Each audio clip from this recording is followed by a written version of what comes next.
Hola, hola, muy buenos días. Les saluda Kelly Alvear aquí en su informativo nacional. Hoy, martes 11 de noviembre de 2025, estamos conectándonos con ustedes a través de UNPG TV en Facebook para entregarles la información más reciente a nivel local, nacional e internacional. No olviden que pueden darle like, comentar y compartir este informativo. Vamos a iniciar con los titulares.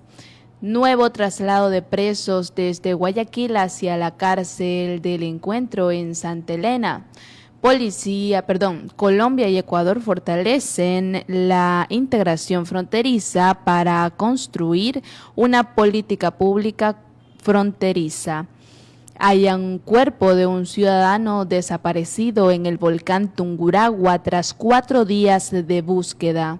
La consulta popular y referéndum 2025 definirá si Ecuador logra acuerdos o profundiza la división política. También veremos qué pasa si se elimina el fondo partidario permanente. Un hombre que fue a comprar un cargador fue asesinado en medio de una balacera en el centro de Guayaquil. Cuenca se prepara para promocionarse en Galápagos tras apertura de conexión aérea.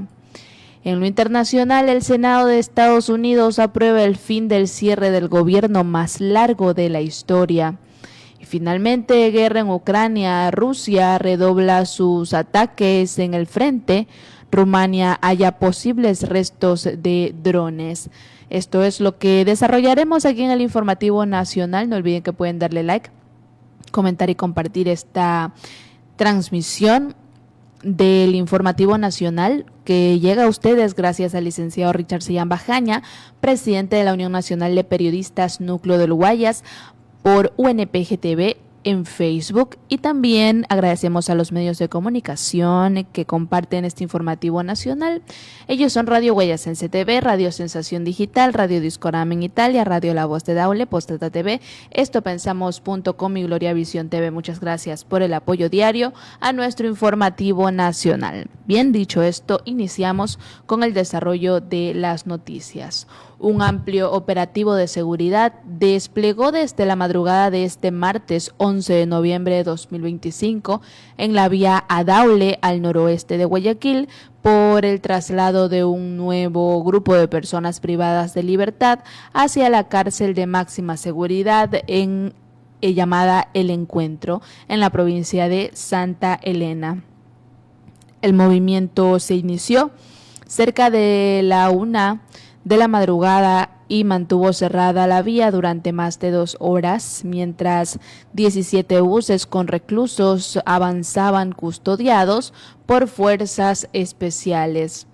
El traslado de presos se inició la mañana del lunes tras 2 hechos violentos en la cárcel de Machala. El gobierno informó que el ex vicepresidente Jorge Glass fue trasladado hacia la nueva cárcel. El gobierno informó que este operativo forma parte del plan de redistribución penitenciaria anunciado por el presidente Daniel Noboa, con el objetivo de reducir la violencia en las cárceles del país. El traslado masivo se produjo apenas 2 días después de la masacre en la cárcel de Machala, donde fueron asesinados 32 reclusos. Según el gobierno, estos movimientos buscan fortalecer la seguridad interna y separar a los miembros de las bandas delictivas que mantienen disputas dentro del sistema carcelario. La cárcel de El Encuentro, inaugurada recientemente, fue construida con una inversión de $52 millones y está diseñada para albergar a 800 personas privadas de libertad. Este centro cuenta con tecnología de control de última generación, cámaras de reconocimiento facial y sistemas automatizados que permiten el ingreso de objetos prohibidos, según explicó el ministro del Interior, John Reinberg. El funcionario aseguró además que la prisión dispone de servicios médicos integrales, lo que evitará que los internos sean trasladados a hospitales externos, práctica que en ocasiones ha sido utilizada para facilitar fugas o contactos con el exterior. Hasta el momento, unos 300 reos provenientes de los centros penitenciarios de La Tacunga, Puerto Viejo, Turi y Guayaquil han sido reubicados en El Encuentro. dentro de un plan progresivo que busca descongestionar las cárceles más conflictivas del país. Con esta medida, el gobierno de Noboa intenta consolidar una nueva etapa en la política penitenciaria nacional, tras una crisis que ha dejado más de 500 personas asesinadas en las cárceles desde 2021, producto del enfrentamiento entre organizaciones criminales.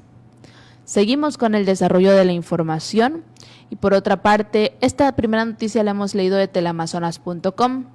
Ahora radionacional.co nos dice que Colombia y Ecuador fortalecen integración fronteriza para construir una política pública fronteriza. La ciudad de Ipiales, en Nariño, fue sede de la Comisión Regional de Desarrollo e Integración Fronteriza Colombia-Ecuador, que tuvo como propósito aportar insumos para la construcción de una política pública fronteriza, teniendo en cuenta la realidad y las necesidades que hoy tiene el departamento y las provincias que se ubican en el país vecino. Andrés Hernández, asesor de integración fronteriza del Ministerio de Relaciones Exteriores, señaló que el objetivo es construir una política pública desde el territorio y para el territorio, con un enfoque diferencial que reconozca las particularidades de una frontera, de cada frontera del país. Textualmente dicen si recibieron insumos importantes como la necesidad de tener un cuerpo de seguridad en la zona de frontera que se encargue de la migración y la seguridad, además de implementar acciones que permitan la protección de los ríos que se ubican en la línea fronteriza, indicó Andrés Hernández. Asimismo, la comisión permitió identificar problemas y oportunidades en materia de movilidad humana, infraestructura, servicios públicos y desarrollo económico. Según el asesor de integración fronteriza del Ministerio de Relaciones Exteriores, es necesario la consolidación de las cadenas productivas como la láctea y la hortofrutícola y mejorar la conectividad vial entre Pasto y Rumichaca, además de vías interveredales planificadas con criterios de sostenibilidad ambiental. Seguimos con las noticias más recientes a nivel nacional y metroecuador.com nos indica que hallan el cuerpo de un ciudadano desaparecido en el volcán Tungurahua tras 4 días de búsqueda. Las Fuerzas Armadas informaron sobre el hallazgo sin vida del ciudadano Darío Caicedo, quien había sido reportado como desaparecido en las inmediaciones del volcán Tungurahua. Tras 4 días de intensa búsqueda, los equipos especializados del Grupo de Comandos del Ejército Ecuatoriano, en coordinación con la Secretaría Nacional de Gestión de Riesgos y otras instituciones del Ecuador, lograron ubicar el cuerpo en una zona agreste de difícil acceso en las caras sur y este del macizo. El operativo se activó luego de que las autoridades recibieran alertas sobre la desaparición del ciudadano.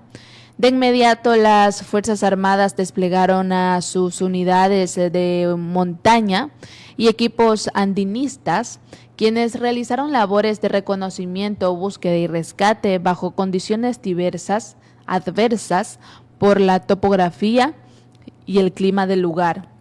Tras varios días de rastreo en los flancos del volcán, el personal militar especializado logró localizar el cuerpo del ciudadano desaparecido. Posteriormente fue evacuado hasta una zona segura para su entrega a las autoridades competentes, quienes iniciaron los procedimientos legales correspondientes. Continuamos y también ecoavisa.com nos indica que Ecuador se prepara para ir nuevamente a las urnas el próximo 16 de noviembre de 2025. Los ciudadanos participarán en una consulta popular y referéndum convocados por el presidente Daniel Noboa. El proceso abordará 4 temas, 3 mediante referéndum, la reducción del número de asambleístas, la eliminación del financiamiento estatal a los partidos políticos y la instalación de bases militares extranjeras en territorio ecuatoriano, y una pregunta de consulta popular sobre la conformación de una asamblea constituyente. La convocatoria revive un mecanismo que desde el retorno a la democracia ha sido utilizado tanto como herramienta jurídica como instrumento político.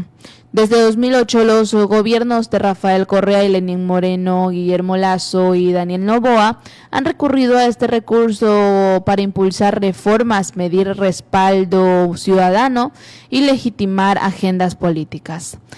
Bien, el 4 de febrero de 2018, durante la administración de Lenín Moreno, se realizó una consulta con 7 preguntas. El sí triunfó en todas y marcó la ruptura con el correísmo al eliminar la reelección indefinida y reestructurar el Consejo de Participación Ciudadana y Control Social. 5 años después, el 5 de febrero de 2023, el entonces presidente Guillermo Lasso impulsó una consulta con 8 preguntas sobre la seguridad, reformas institucionales y medio ambiente. En esa ocasión, el no se impuso en todas las preguntas, evidenciando un distanciamiento del electorado con su gestión y debilitándolo políticamente. Noboa realizó su primera consulta popular en 2024 con 11 preguntas centradas en seguridad, justicia y empleo. El sí ganó en 9 de ellas, especialmente en temas de extradición, control militar en cárceles y endurecimiento de penas. Sin embargo, el no prevaleció en los temas de contrato por horas y arbitraje internacional. En cuanto a la consulta 2025, y el aspecto de seguridad política y legitimidad, de cara a la nueva consulta de noviembre, los analistas coinciden en que el proceso podría definir el rumbo político del gobierno. Para Cristian Carpio, docente universitario y analista político, estos procesos son espacios donde pueden generarse consensos o profundizar la polarización. Textualmente, el señor Carpio explica que en Ecuador las consultas populares terminan siendo un medidor de aprobación del presidente. Si el gobierno pierde, queda debilitado. Si gana, fortalece su legitimidad y su capacidad para avanzar su agenda política. El especialista advierte que el contexto actual de nuestra creciente radicalización, por un lado, los sectores sociales y políticos de izquierda que respaldaron recientes movilizaciones y por otro, quienes apoyan la agenda gubernamental. Textualmente dice el señor Carpio que esa división está marcando el tono de la campaña y podría ampliarse dependiendo del resultado. Por otro lado, el catedrático y analista electoral Alfredo Espinosa resalta a la falta de entendimiento sobre lo que se consulta. Él dice que no hay una comprensión profunda del contenido ni de las implicaciones que cada pregunta tiene, y las campañas se basan en el miedo y la desinformación, y el ciudadano que vota con miedo no vota bien, dijo textualmente. Espinosa también considera que esta consulta, más que un ejercicio de deliberación ciudadana, podría convertirse en una evaluación del gobierno de Noboa. Si él sí gana, el Ejecutivo interpretará el resultado como un respaldo a su gestión, pero el desafío será administrar democráticamente esa validación y evitar que se traduzca en autoritarismo o triunfalismo político. A su criterio, la polarización es un síntoma de una sociedad con heridas abiertas, donde el voto muchas veces se emite por el mal menor y no por convicción. No hay una voz política consolidada que confronte o debata con Noboa, y eso deja el terreno fértil para que el proceso se mueva más por activismo que por reflexión. Bien, todos a pensar y reflexionar muy bien lo que van a responder en las preguntas de la consulta popular este próximo 16 de noviembre. Seguimos y también el Mercurio.com nos indica qué pasa si se elimina el fondo partidario permanente. Bueno, aquí el Mercurio nos dice que el remedio puede ser peor que la enfermedad, aunque está de acuerdo en que las organizaciones políticas han hecho un mal uso de los fondos de partidario permanente. Para el experto electoral Alfredo Espinosa, el responsable de esto es el Consejo Nacional Electoral, que ha aplicado un control deficiente de los recursos del Estado, pero no cree que la solución sea desaparecer el beneficio. Textualmente él dice que el proponente, el gobierno, no ha considerado el riesgo que existe con la eliminación del fondo partidario permanente. Si a los partidos ya no los financia el Estado, puede que lo hagan las organizaciones delictivas que podrían usar los partidos para lavar dinero. El gasto que hace el país en este aspecto no es tan alto como para correr el riesgo, afirmó Espinosa. Giovanni Atarihuana, presidente de Unidad Popular y ex MPD, organización política que apoya el no en esta pregunta, considera que la eliminación del fondo es un retroceso en la democracia del país, pues solo los partidos con recursos económicos tendrán opción de participar en política. Textualmente también afirmó el señor Atarihuana que esta es una pregunta tramposa y de gancho, porque el remedio es peor que la enfermedad. Es una reforma antidemocrática para favorecer a las grandes chequeras que invierten en el candidato y luego recuperan con contratos. Textualmente dice el señor Atarihuana. También dice que en la propuesta inicial del presidente Daniel Noboa estaba una pregunta del referéndum que se componía en dos partes. La primera proponía eliminar el fondo partidario permanente y la segunda descartaba el fondo de promoción electoral, campaña. Esta última no pasó el filtro de la Corte, pese a que si gana el sí, el Estado no dejará de financiar la campaña electoral de las organizaciones políticas. Existe una confusión sobre este tema entre los ciudadanos, la cual, según Alfredo Espinosa, el proponente no se ha tomado la molestia de aclarar, pues espera que por el rechazo que la gente tiene a los partidos, vote a favor. Textualmente él dice que se está confundiendo de manera deliberada que el país dejará de financiar las campañas, pero en las próximas elecciones comprobarán que no es así. Por ahora no lo van a aclarar porque esta es una pregunta de enganche con la que esperan que la gente vote en plancha y de él sí a todas las preguntas. Perdón por la mala interpretación, es para que den el sí a todas las preguntas, ¿ok? Esto es lo que recalcó el experto, es su punto de vista, pero díganme ustedes qué opinan sobre esta decisión, qué opinan si está bien planteado lo que dice el experto. Según el mercurio.com.es, déjenme saber en los comentarios. También Ecoavisa.com nos trae otra noticia ya cambiando de tema. Un hombre fue a comprar un cargador y fue asesinado en medio de una balacera en el centro de Guayaquil. Aquí tenemos un reporte de Ecoavisa.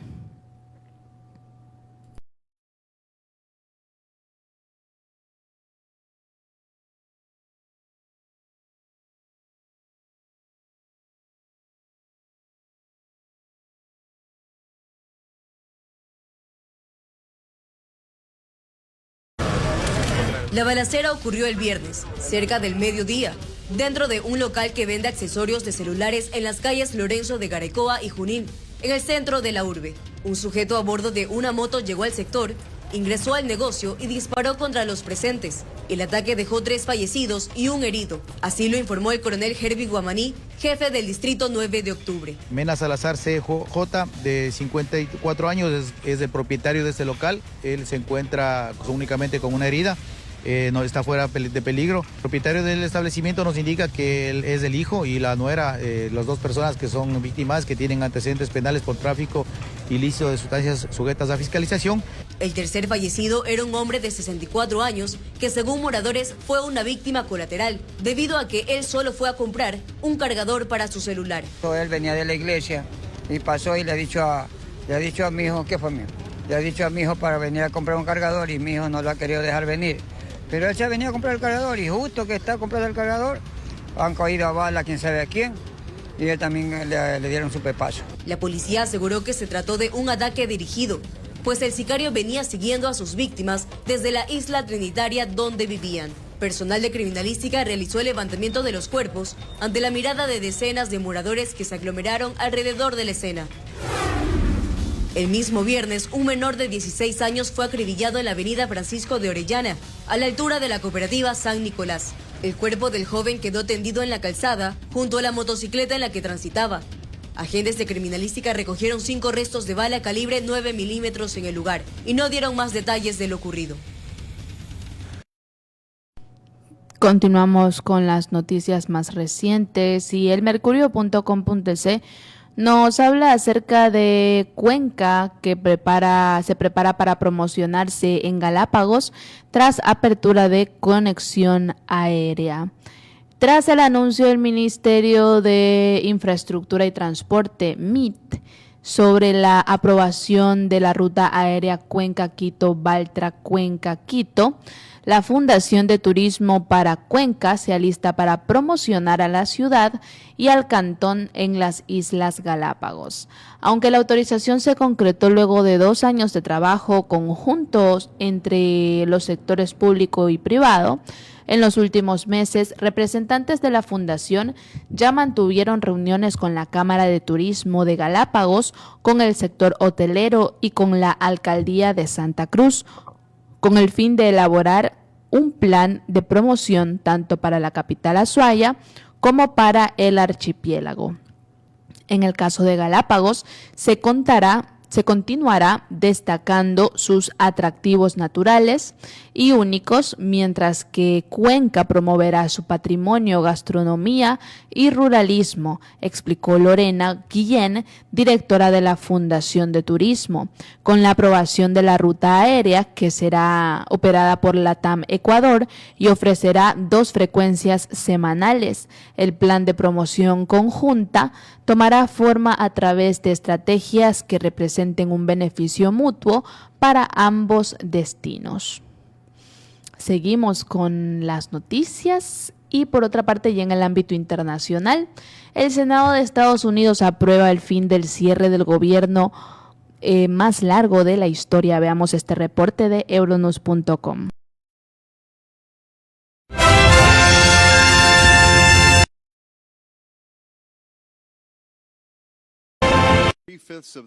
El Senado de Estados Unidos ha aprobado un proyecto de ley que permitirá reabrir el gobierno, poniendo así fin al cierre más largo de la historia del país. Un pequeño grupo de legisladores demócratas ratificó el acuerdo a pesar de las duras críticas de su partido, rompiendo así un estancamiento que duró más de 6 semanas ante las demandas de la oposición que exigía a los republicanos que no recortaran el gasto en sanidad. Aunque las exigencias de los demócratas no se cumplieron, el acuerdo incluye el compromiso de votar en diciembre la posible prórroga de los subsidios sanitarios, pero no existe garantía de éxito. We're not going to support partisan Republican spending bill that continues to gut the health care of the American people. And we're going to continue the fight to extend the Affordable Care Act tax credits. And if it doesn't happen this week, next week, this month, next month, then it's the fault of Donald Trump, House and Senate Republicans, who continue to make life more expensive for the American people. El cierre, que ha durado 41 días, aún podría prolongarse unos días más, ya que los miembros de la Cámara de Representantes, en receso desde mediados de septiembre, deben antes regresar a Washington para emitir su voto. Seguimos con la información internacional y finalmente también Euronews.com nos indica, en cuanto a la guerra en Ucrania, que Rusia redobla sus ataques en el frente. Rumania halla posibles restos de drones. Veamos este reporte.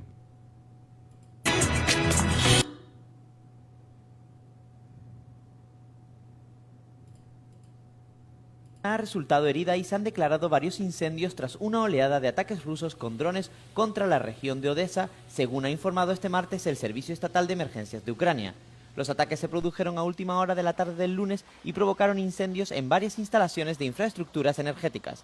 El servicio de emergencias añadió que todas las llamas fueron extinguidas por los bomberos. También se registraron ataques en la ciudad de Kramatorsk, en primera línea del frente, donde, según el ayuntamiento, murió una persona tras el impacto de drones rusos contra infraestructuras civiles. Los ataques se producen mientras prosiguen los intensos combates en el frente, especialmente cerca de la ciudad de Pokrovsk, donde las tropas rusas se han ido acercando en las últimas semanas. Las dos partes se han enzarzado en una batalla por el control de Pokrovsk en la región oriental de Donetsk, donde el presidente ucraniano Volodymyr Zelensky afirma que Rusia ha reunido a 170.000 soldados para una nueva ofensiva. El Estado Mayor de las Fuerzas Armadas declaró que las fuerzas ucranianas habían repelido 63 ataques rusos en el último día. Y bien, de esta manera estamos culminando con la revisión de las noticias más recientes aquí en su informativo nacional, como siempre de lunes a viernes a partir de las 10:30 en el canal de la Unión Nacional de Periodistas Núcleo del Guayas por UNPG TV. Nos conectamos con ustedes para entregarles la información de varios medios de comunicación. Yo soy Kelly Alvear y les deseo que tengan un excelente martes. Nos vemos mañana miércoles, que les vaya bonito. Chao, chao.